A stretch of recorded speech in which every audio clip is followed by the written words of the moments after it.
YCP మాజీ మంత్రి Seediri అప్పలరాజుకి Palasa court 14 రోజుల రిమాండ్ విధించింది.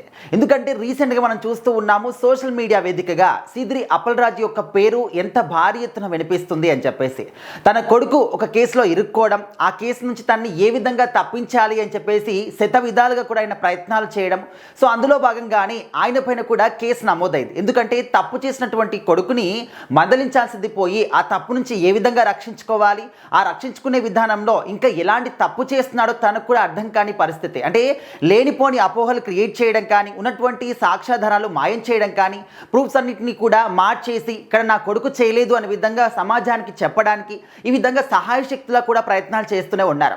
మనందరికి కూడా సోషల్ మీడియా వేదికగా ఆ వీడియోలన్నీ కూడా చూస్తూ ఉంటాము. సో సీదిరి అప్పలరాజు యొక్క కుమారుడు బైక్ నడిపిస్తున్నప్పుడు ఒక అతన్ని అంటే యాక్సిడెంట్ చేయడము, ఆయన చనిపోవడం ఇదంతా కూడా జరిగింది. సో ఆ తర్వాత ఏంటంటే జగన్మోహన్ రెడ్డి గారు కూడా బయటకు వచ్చేసి ఏ విధంగా చెప్పారు, చిన్న పిల్లాడు తెలియక చేశాడేమో అని చెప్పేసి అసలు ఒక నేరం చేసినటువంటి వ్యక్తి పట్ల ఈ విధంగా మాట్లాడతారా, అదేదో ఇంకా కావాలని చేయలేదు కదా, జరిగిపోయింది కదా, ఆ విధంగా మందలించాల్సి పోయి చిన్నపిల్లాడు ఆయనకేం తెలుసు, తెలిసి తెలియక నడిపించాడు, గుద్దేశాడు, చనిపోయాడు, ఇప్పుడు ఏంటి అనే విధంగా ఎంత నిర్లక్ష్యంగా మాట్లాడుతున్నారు జగన్మోహన్ రెడ్డి గారు కూడా మనం చూసాము. అంటే ఒక ప్రాణానికి విలువ లేదా ఈ సమాజంలో అనే విధంగా చాలామంది కూడా జగన్మోహన్ రెడ్డి గారి మాటలకి సిగ్గుపడేటటువంటి స్థాయికి తీసుకొచ్చారు.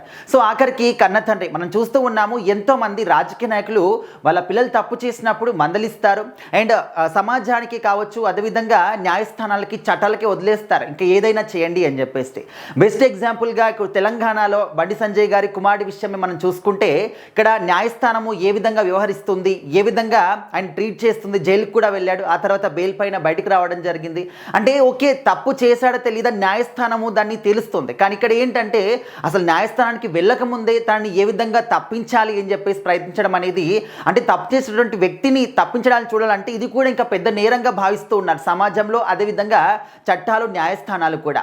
సో మొత్తానికి ఆరవ్ వర్మను అంటే సీదిరి అప్పలరాజు గారి కుమారుడు ఆరవ్ వర్మని హిట్ అండ్ రన్ కేసులో అంటే ఆయన కాపాడుకోవడానికి ప్రయత్నిస్తున్నటువంటి ఈ క్రమంలో తనపైన కూడా కేసు నమోదైంది కాబట్టి సో మరి ఈయనను కూడా పోలీసులు అరెస్ట్ చేశారు అండ్ కోర్టుకు తీసుకెళ్ళినప్పుడు కోర్టు మాత్రం 14 రోజుల పాటు రిమాండ్ అయితే విధించింది. అండ్ వైసీపీలో ఉన్నటువంటి చాలా మంది కూడా ఇదే విధంగా ఎందుకుంటారు అనేది ఎవరికి కూడా అర్థం కాని పరిస్థితి. మనము రాష్ట్ర వ్యాప్తంగా గతంలో వాళ్ళ ప్రభుత్వం ఉన్నప్పుడు కూడా చూసాము, ఎన్నో కేసులు అయ్యాయి, ఎన్నో అక్రమాలు, ఎన్నో అన్యాయాలు అయినప్పటికీ కూడా అప్పుడున్నటువంటి పోలీసు యంత్రాంగం కూడా వాళ్ళ చేతిలోనే ఉంది, వాళ్ళ ప్రభుత్వం ఉంది కాబట్టి ఎవరు ఎన్ని విధాలుగా కేసులు పెట్టినా కూడా వాళ్ళపైన మాత్రం కేసులు నమోదు కాలేదు, వాళ్ళ పట్ల ఎలాంటి యాక్షన్ కూడా తీసుకున్నటువంటి సందర్భాలు మనము చాలా మటుకు కూడా చూడలేదు వైసీపీ గవర్నెన్స్లో. కానీ ఇప్పుడు మాత్రం ఎలాంటి తప్పు చేసినా కూడా ఆఖరికి వాళ్ళ పార్టీ వాళ్ళు, కూటమిలో ఉన్న వాళ్ళు తప్పు చేసినప్పటికీ కూడా, ఎమ్మెల్యేలు మంత్రులు తప్పు చేసినప్పటికీ కూడా వాళ్ళపైన వెంటనే యాక్షన్ తీసుకుంటూ ఉన్నారు. సో ఆ ప్రభుత్వానికి ఈ ప్రభుత్వానికి ఎంత డిఫరెన్స్ ఉందో అర్థం చేసుకోవచ్చు. సో మొత్తానికైతే సీదిరి అప్పలరాజు అంటే వైసీపీ మాజీ మంత్రి, ఆయనకైతే 14 రోజుల పాటు రిమాండ్ విధించడం జరిగింది. అంపోల్లోని జిల్లా జైలుకి తీసుకెళ్లేటటువంటి అవకాశం కూడా కనిపిస్తుంది.